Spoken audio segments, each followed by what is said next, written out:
Hey everyone, welcome so much. We are excited for you to be here, and we've been looking forward to getting together.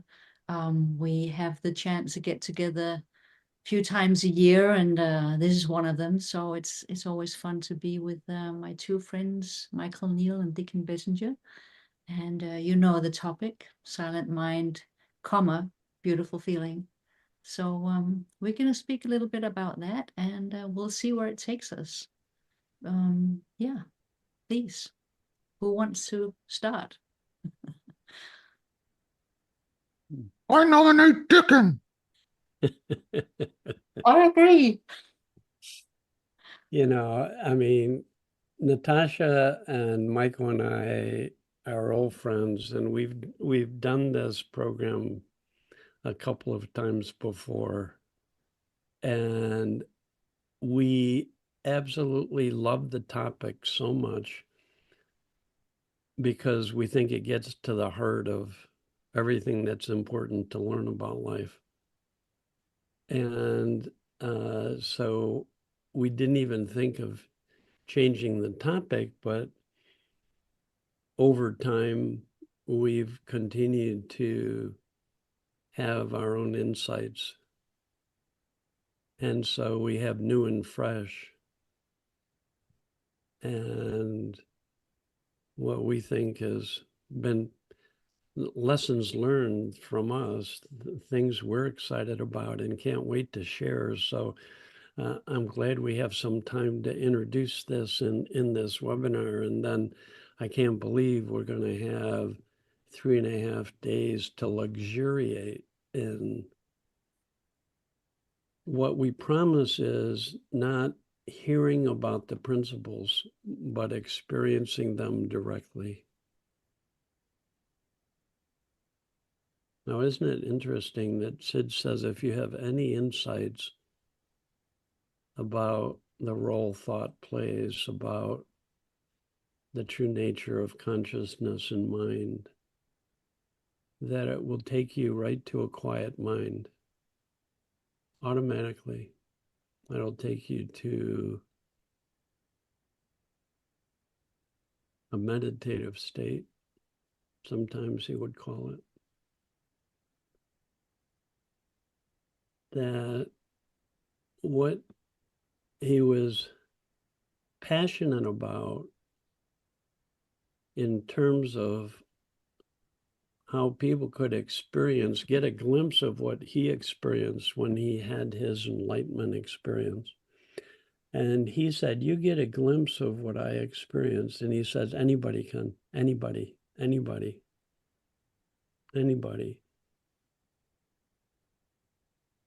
But he did point and make suggestions for how any of us could touch a space inside of us where transformation happens naturally and automatically.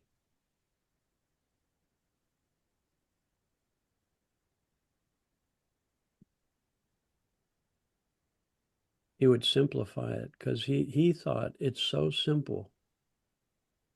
It's so simple.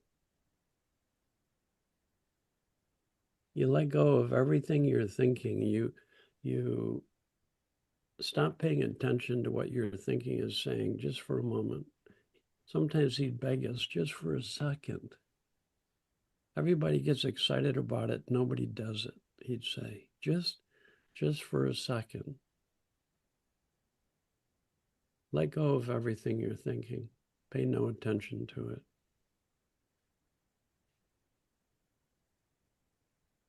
And what arises naturally is just this quiet space. Sometimes he'd call it a conscious space.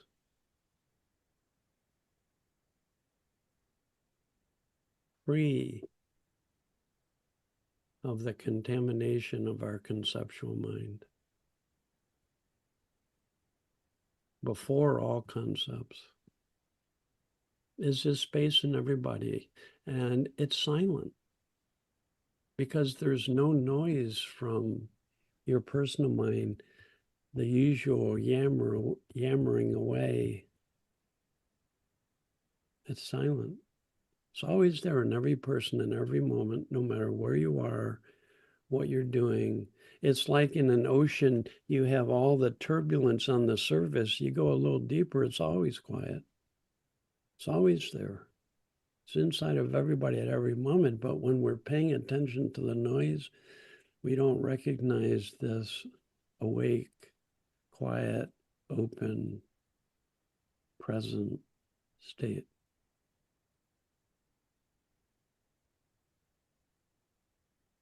And anyone, when you begin to explore that state, which is my favorite thing to do, I know it's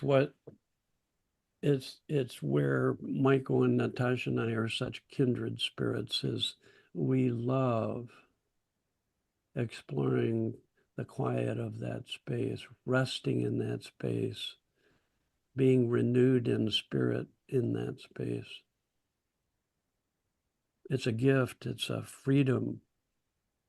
I can't wait at another point to talk more about why for centuries people have called that the freedom space. Absolute freedom. No matter what your situation, no matter what's going on, it's the experience of freedom. Freedom from judgments, freedom from shoulds, freedom from who you think you are. Absolute freedom. And in that quiet, free, open, vast space, there's a movement of life energy that's always happening. And the experience of that is a feeling. But it's a feeling before the intellect. So you don't even have to label it. We just say it's a beautiful feeling. Sometimes Sid would even use the word nice. Most of my life, I hated the word nice, but the way Sid used it is like, there's a feeling that when you're not in your conceptual mind is so beautiful. It's so nourishing. And the final part of that is in that feeling, you'll find all the guidance you need to help you navigate any situation or circumstance you're in, no matter how difficult it is. And boy, do we have stories to tell you about how wise that space is. So there it is, the essence of Sid's teaching in my mind. Look within, there's silence, and in that silent space, there's a feeling, and in that feeling, there's guidance. And Sid would say, it's so simple. That's all I've been saying for all these years. One time he said this, that's all I'm saying. It's so simple. What could be more simple? Look within, there's a silence, there's a feeling, and in that you'll find all the guidance you need in life. So it'll be really fun to experience that more and more deeply with you as we go. So that's what I'm excited about. I was thinking about how this really is one of those experiences where it does what it says on the tin. In other words, if you're wondering what your experience of coming along will be, it's probably going to involve a silent mind and a beautiful feeling. And what I love about the simplicity of that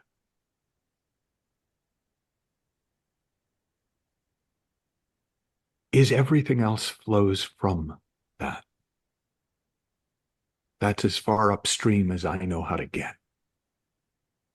That's as close to source as I know how to get. And I've been seeing a lot lately about what kind of always happens in these kinds of experiences.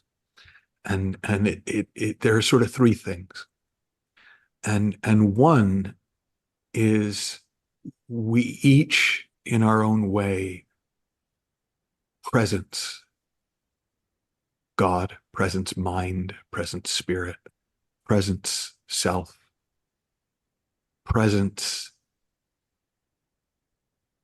the purest form of life. And in a group, it amplifies. It gets louder and clearer. The signal, if you've ever driven around listening to the radio in your car, and there's certain, when you get closer to the station, or you get a station that broadcasts stronger, that signal comes through really clean. And then there's a lot of static at other times. And there's a kind of an amplification when you get a group of people coming together in this space. The signal gets really strong. And because the signal is so strong, it's a lot easier to drop the static. It's a lot easier to ignore the habitual noise of, yeah, but what about, and if, yeah, but if so, then, and just come back, to what Dicken and Natasha have written beautifully about, to come home to ourselves, come back to life. And so that's something that pretty much always happens. Second thing that pretty much always happens is we get reflective. When you're quiet, it's not that nothing comes to mind. It's that what comes to mind, you see so clearly. So if you think about like a pond, if it's still, whatever flies over the pond is reflected in the water. And there's a lot of beautiful photographs in the world of things being reflected in still water. And so as we get stiller in our minds, whatever comes to mind, we can reflect on. We see more clearly. If you have a mirror, mirrors reflect. But if the mirror is moving around like this, it looks like whatever it's reflecting is all distorted.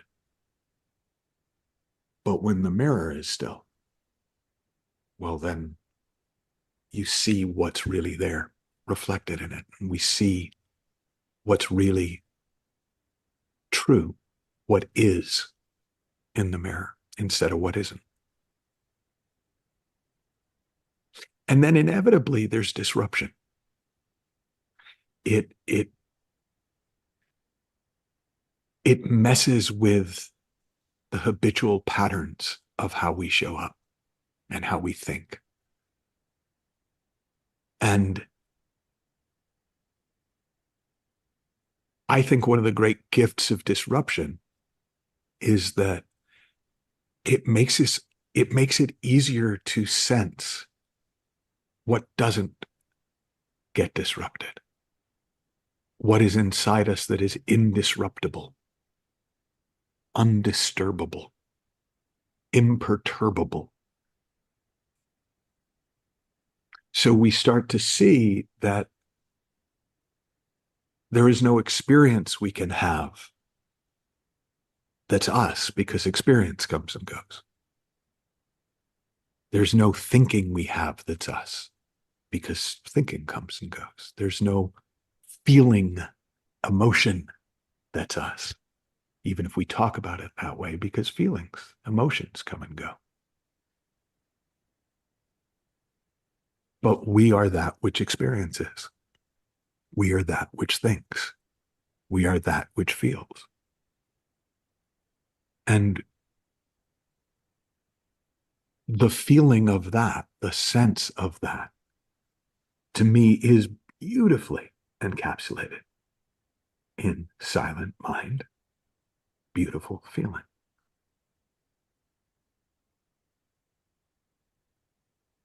And from there, life unfolds.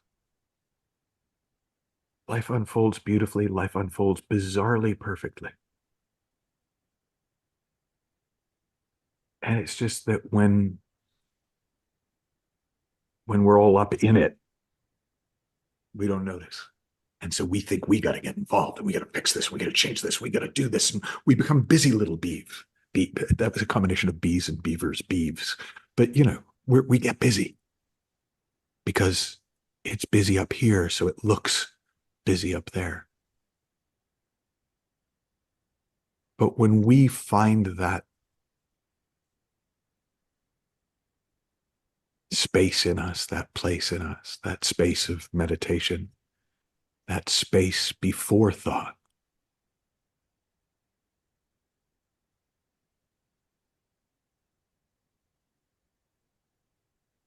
we just get to be part of it. We get to be part of the unfolding. And it's a beautiful way to be in the world. And it seems to be the way we were designed to be in the world. And so for me, what I'm just most looking forward to is just spending a few days deliberately, purposefully being there, being who we are, letting life unfold as if by design. Because I know that it lingers.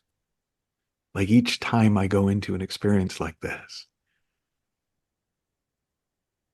it amplifies it, it gets louder, it's beautiful. And then sometimes people go, but what if it goes away when I leave? It's not, it can't. Because you are it. And that, I don't know if any of you are wine drinkers, but I was a cheap wine drinker for a number of years. And so if somebody told me wine had an aftertaste, I would go, yeah, it's icky. But then one day we had good wine, like beautiful wine.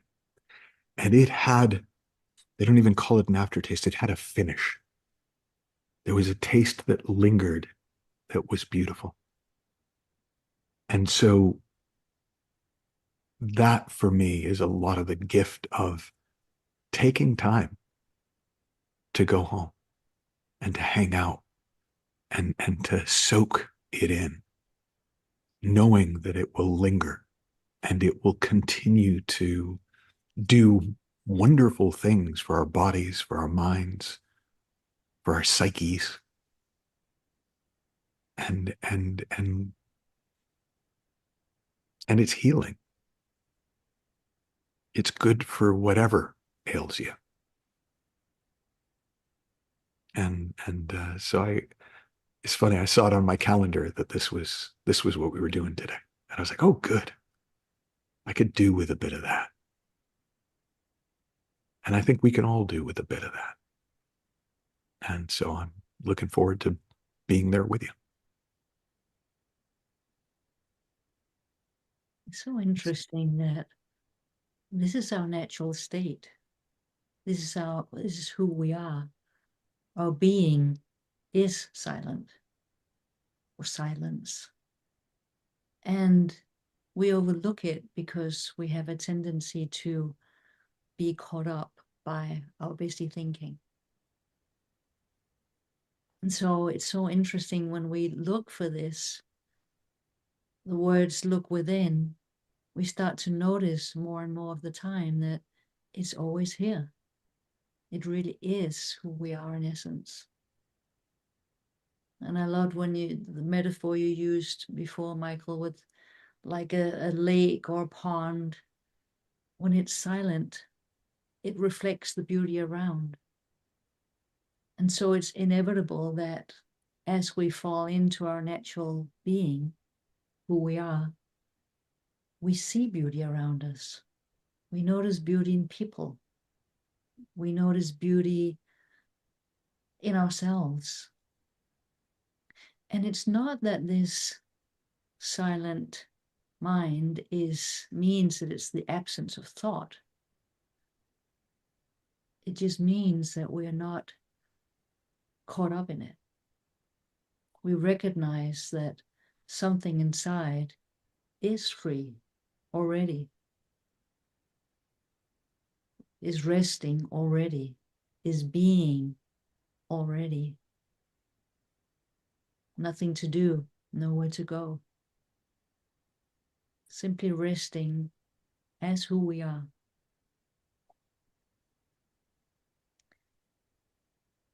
And then you touched on this also, Michael, on this about how we can start to notice.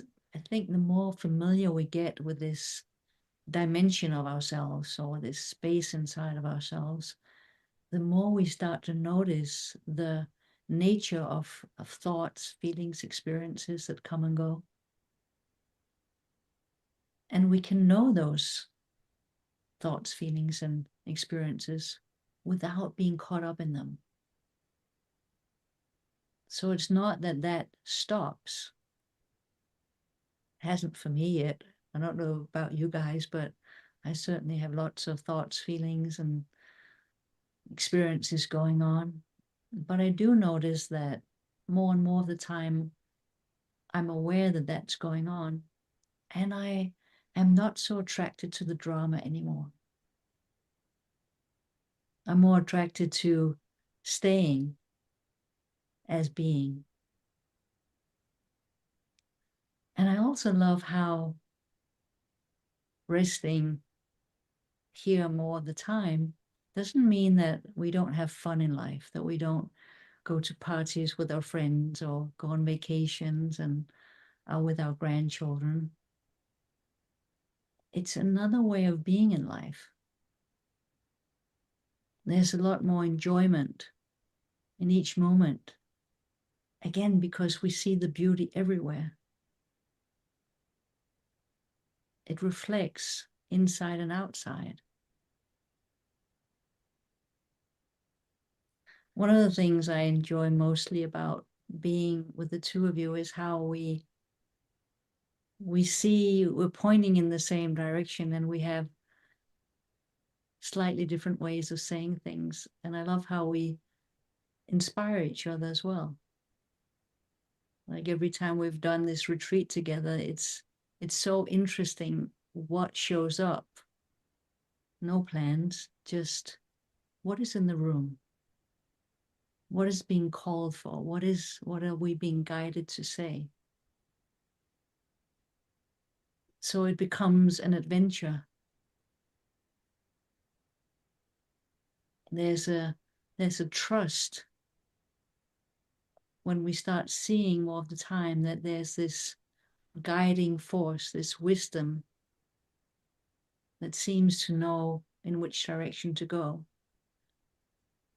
And so in this present moment, just really noticing and kind of being interested in, I wonder what will come out of my mouth next.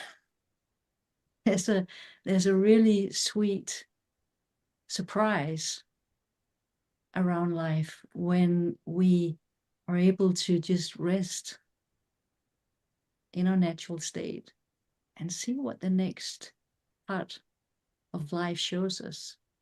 What I'll say, what I'll do, what you guys will say and do. There's a delight in life as we rest here. And not that it's always sunshine and ice creams, but that guiding that comes from within also helps very practically.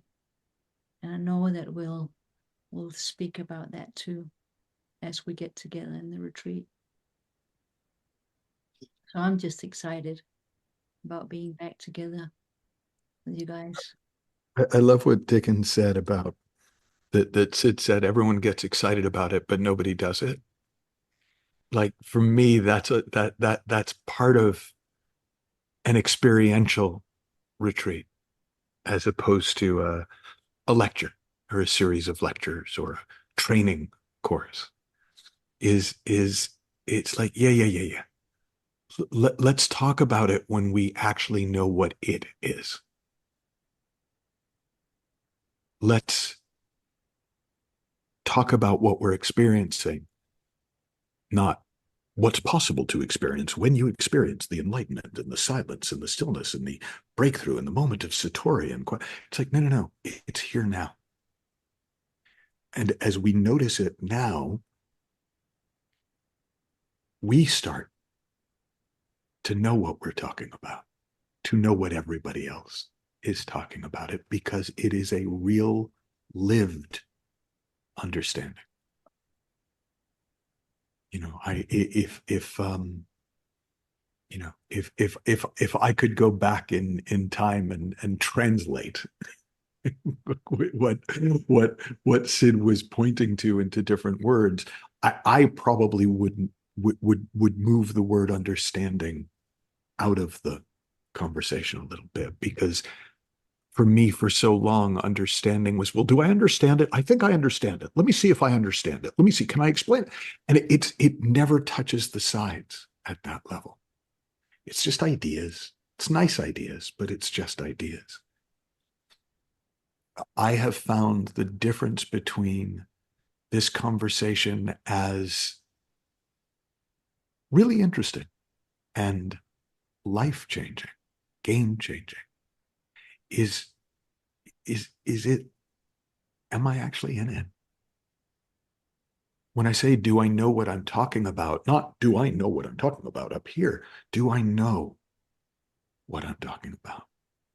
Do I know what Sid's talking about, what Natasha's talking about, what Dicken's talking about? Because I'm in it. It's like, oh, that's what this is. That's what this quiet is. That's what this feeling is. Like I've always felt that one of the values of being able to describe it, to put words to it, is it stops me from creating superstition around it. Because there were moments throughout my life where I experienced a silent mind and a beautiful feeling, where I was at home in myself. But boy, did I make shit up about that. Oh, well, yeah, okay, it's because I'm practicing this meditation. Or, oh, well, yeah, it's because I've come to see the truth of this teaching. Or, oh, yeah, it's because I was fasting. Or, oh, yeah, and it's like I had so many reasons for what I eventually came to see was just life as it is, just me as I am before all my reasons. And there's just something beautiful in the simplicity of that. There's something, you know, things arise in this space. Joy arises in this space. Delight arises in this space. Peace arises in this space. Love arises in this space. But the space itself is who we are. And we can't lose that. We can not notice it for a while. Like you can't lose your, oh man, I forgot my nose at the hotel. Hang on. I gotta go back. Like it doesn't work that way. Oh, you know what? I left myself at the retreat. I need to go back and do it. No, you can't. With the best will in the world, you can't. And there's something for me so reassuring about knowing I can't fuck this up. Because if I could, I probably would. And I love that I can't. I think there's an incredible kindness to how well we're made that we can't mess it up.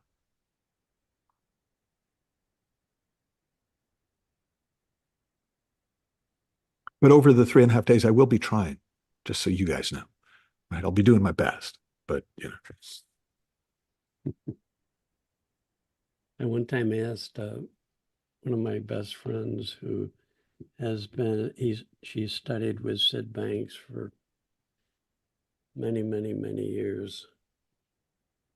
And I was just curious, and I said, what's the most valuable thing you've learned?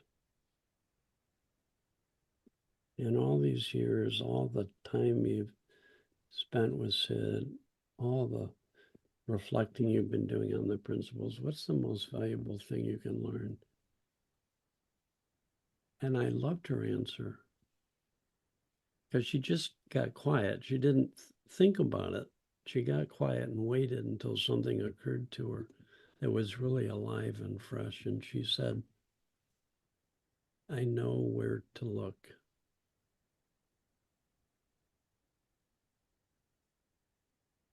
Now, it's very interesting when you're aware of yourself, when any of us start to feel tension of any kind, we get confused, we get anxious, we get bothered, we get annoyed, we get impatient, we get irritated, we get confused. Where do we look? Now, it's very interesting to me that most people, especially adults, when they feel tension, what do? Do they look within for the quiet that's always there and drop into it and rest in that space of not knowing? My experience is with my clients, with myself often, that when people experience tension, the first thing they do is more thinking. Why is this happening? What can I do about it? What does this mean? I can't believe this. What? And they just think and think and think and think and think. That's why Sid says, I've been telling people to look within beyond your thinking. Everybody gets excited. Nobody does it. Whenever we feel tension, we don't do it.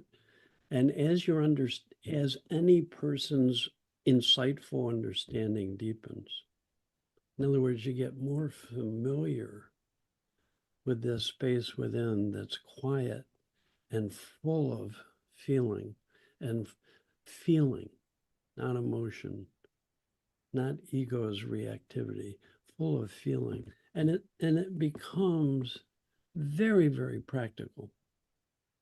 Very, very practical. For the past week, I've been babysitting my two youngest grandkids. And this just happened last night. We've had the best week with them. Their grandfather died, so we offered to take the kids so that it would give them a chance to deal with everything going on. And they're 5 and 7.5, full of energy, full of life. And we have just, boy, they don't want to think about life. They want to play.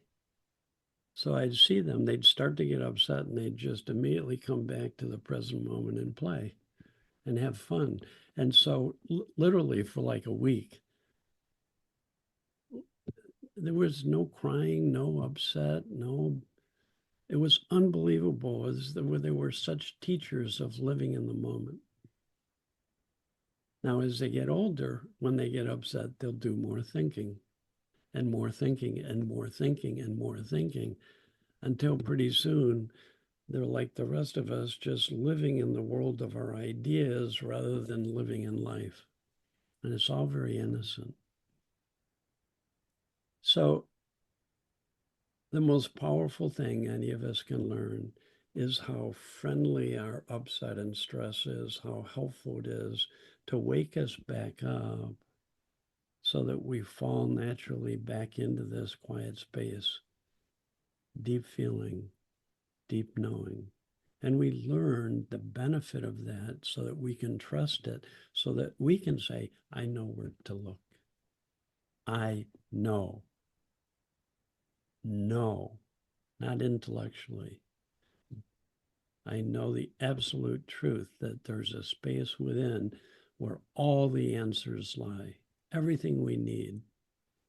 That's the only thing we need to do to find answers in life, is to drop into that space, rest in that feeling, be open to where we are guided.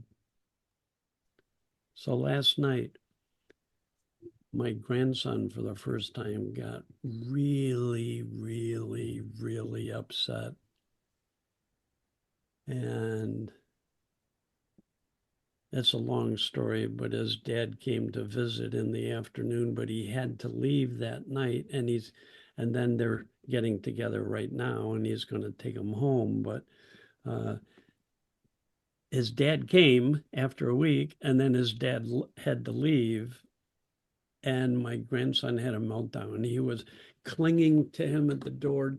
Daddy, Daddy, Daddy, don't go, Daddy, don't go. And then he pulled out the big guns. He says, if you go, as soon as people are asleep, I'm gonna run away.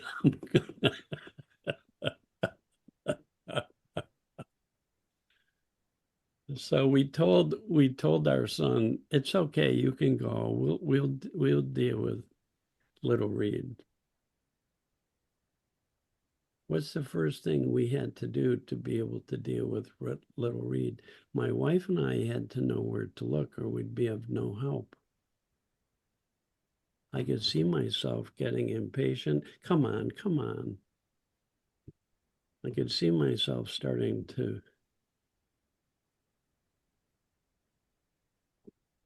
feel that inner tension. We've had such a good week. Oh, what a horrible way to end things. I could see myself getting into my thinking. And then there's that knowing that I want to see grow stronger in everybody. We call it having shifts into higher levels of understanding or consciousness, where you know where to look. So my wife and I at some point both just got really quiet. And he's just screaming. And at one point he went into a room and closed the door. And we said, well, let's just give him a minute to quiet down, and then we'll go get him. And my wife went to get him, and she opened the door and she goes, Dicken, he's gone. Right away, we imagined him running down the street at night. And I went into the room, and all of a sudden I heard something, and I looked, and he was behind the door hiding. And I burst out laughing. It was like the perfect thing to pull on us. It was like, I'll show you guys for keeping me prisoner here. I want to be with my daddy. So my wife and I went into the bed with our granddaughter, and we started reading her a story, and we kept inviting Reed to join us. And pretty soon he did. He came over and he lay down. And then as I got quiet, I got new and fresh thinking. This is what I see happen for any client I work with. When you know where to look and you get really quiet, all of a sudden, new and fresh ideas out of the blue come to guide you. And it occurred to me to tell a bedtime story about the two of them. And usually I make up a story, and there's magicians and dragons and fairy godmothers and magic spells and all kinds of adventures at night. And this time I said, okay, I'm going to have the two of them be the stars of this adventure. And I told this story of their whole visit from start to finish and all the cool things we did. And I brought out my phone and I showed them pictures and videos of them at the water park, and told the story of these two kids playing and making friends, and then playing in the playground and what happened. And pretty soon, the little 7-year-old who was so upset started laughing and saying, tell this part of the story and tell this part of the story. And so I told the whole story, and then he dropped back into that quiet space. And within minutes, they were both asleep. They woke up laughing and happy. And I ran to Reed and I said, Reed, I am so proud of you. And he goes, what? And I said, it's amazing what you did. You were upset. And then at a certain point, you let go of all of that upset thinking. And you got quiet again. And you found a nice feeling, because that happiness is always inside of you. It just gets covered up with our upset thinking when we're caught up. You did that, buddy. That's what big people do. That's what I'm learning to do. That's what Mimi is learning to do. That's what your daddy and mommy are learning to do. Such a big boy. I said, you get to decide what we have for breakfast. And he goes, blueberry pancakes.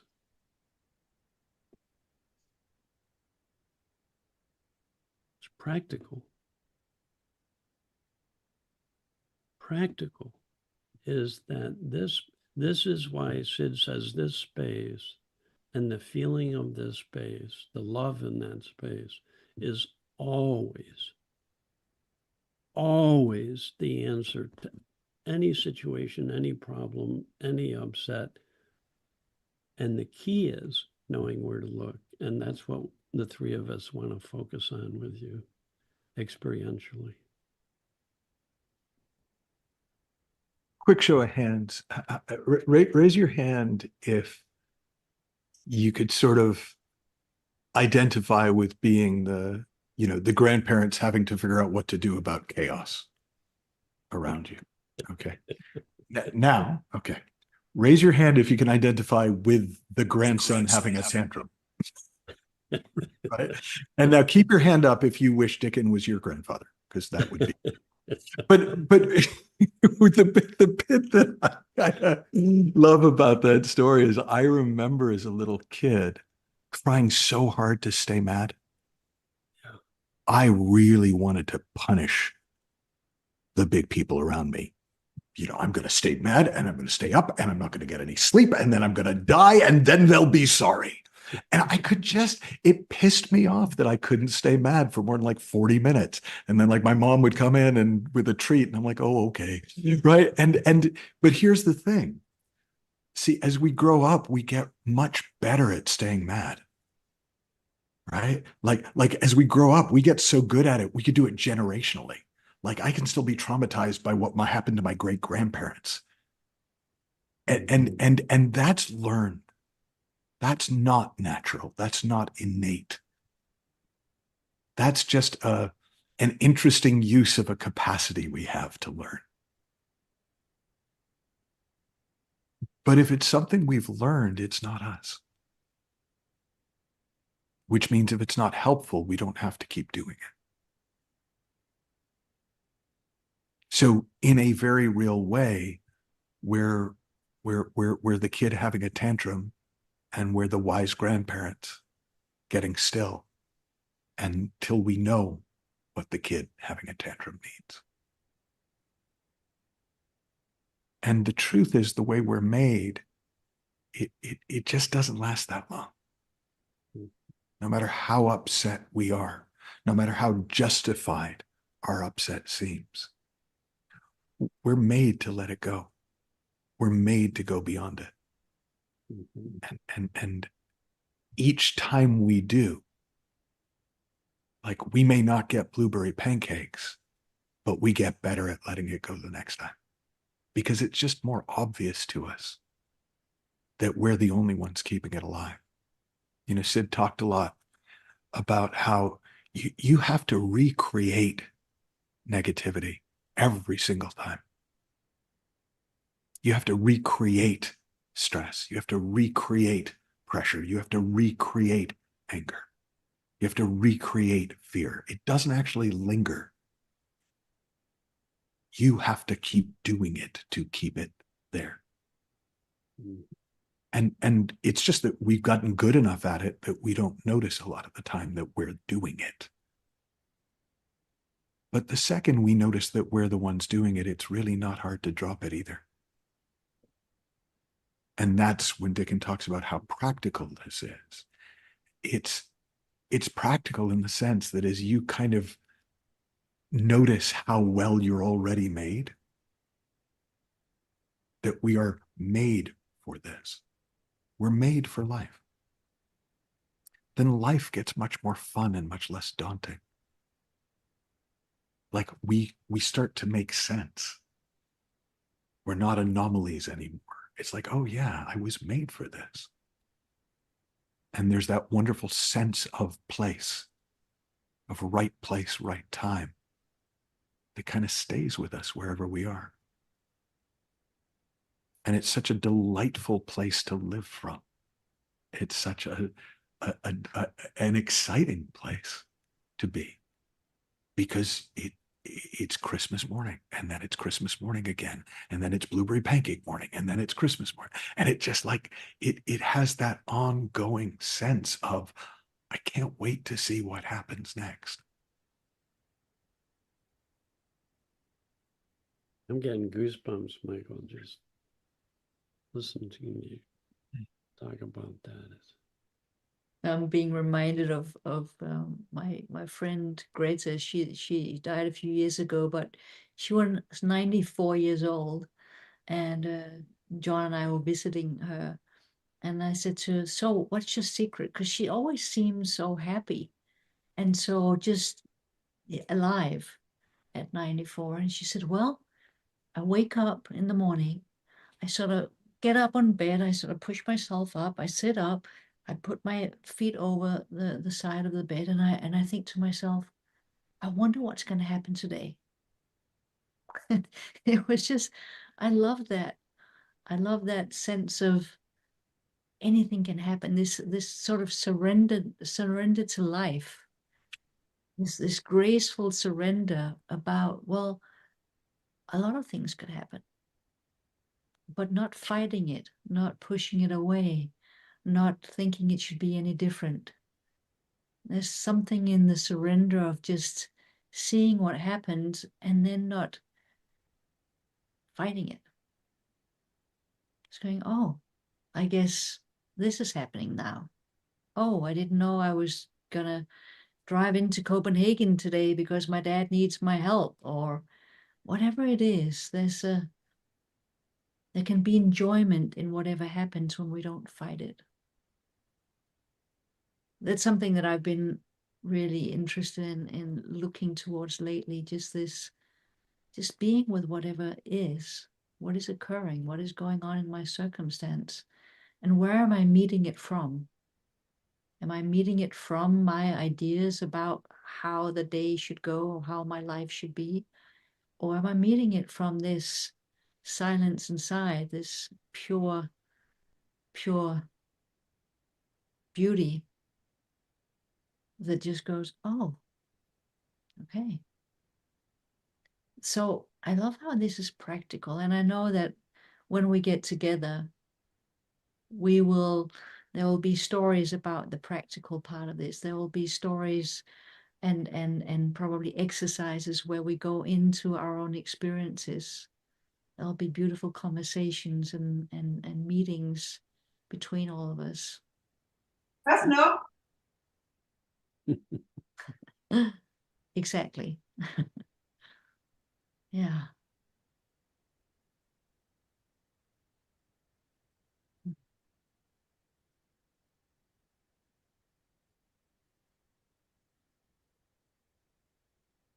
I remember a student or a potential student on one of my programs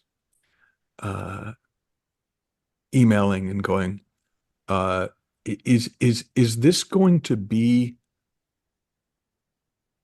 spiritual, or is this going to be talking about spiritual? And I kind of liked the question. I was like,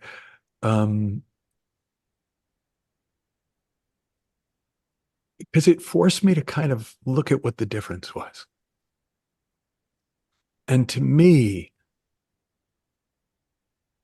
it makes sense to call something spiritual that's infused with spirit, that's infused with life, that is full of life. You know, you know, life abundant, the fullness of life. And talking about it sometimes evokes it. There's a beautiful, and I don't know the Latin, but Carl Jung, the famous psychotherapist, had a quote on his desk that it was also on his tombstone, and it translated roughly to invoked or not invoked, God is present. And so when we come together for something like this, we're deliberately invoking something that is already present. But by invoking it, we presence it more. We notice it. And when you notice that we're made of this, like this is us, life gets beautiful without anything changing immediately on the outside. I always say that the impact of this conversation, of this kind of immersion, is that nothing changes, but everything's different. And then if you stay in it, everything starts to change. And so, you know, for myself, as much as the chance to spend the time with Dicken and Natasha, as much as the chance to spend the time with all of you, like, I know what happens. I not only have a beautiful few days, but that same spirit and aliveness starts to infuse into my world when I leave. It comes with me, as it was always there anyways. And for me, that's the, you know, like, will you have a nice time? You'll struggle not to, but, you know, hey, if you're tough enough, I bet you can do it. But when you leave, it comes with. And that for me is the gold ring, the prize.